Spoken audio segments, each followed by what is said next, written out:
Welcome back to week 5 of our 8-week nutrition transition. Now I'm hoping that you're finding the last 4 weeks are becoming ingrained in your everyday nutritional habits.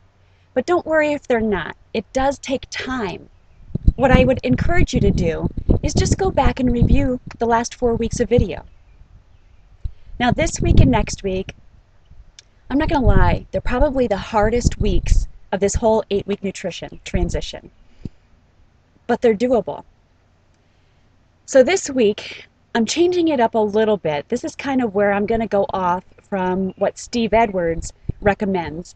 And the reason I'm going to do that is because I don't see any reason in totally eliminating something from your diet because it's not reality. But what I am going to go over with you this week is reducing the amount of starchy carbohydrates that you have in your diet.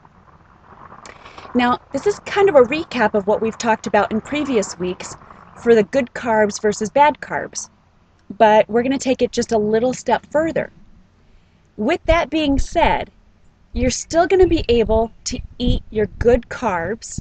You're going to still avoid those bad carbs, but what I'm going to ask you to do for this week only, just focus just on this week, is reducing the amount of carbs that you're eating. So you really want to do just a single serving.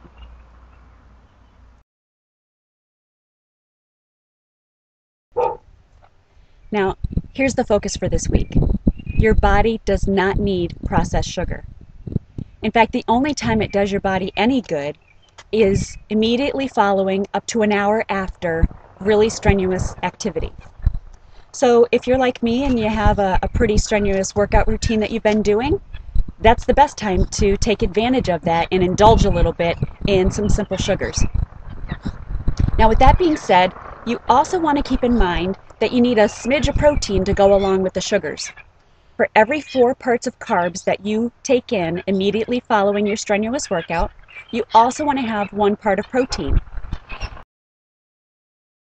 That 1 part of protein is going to act sort of like a taxi shuttle service to get the sugar into your tissue where it needs it the most in order to repair and recover. Now you still only get 1 cheat meal this week, just like last week, so use it wisely. And you're going to continue doing everything that you've learned over the last 4 weeks again this week. Because now I get to go and enjoy the rest of this wonderfully beautiful day, and I hope you get to do the same. I'll see you next week.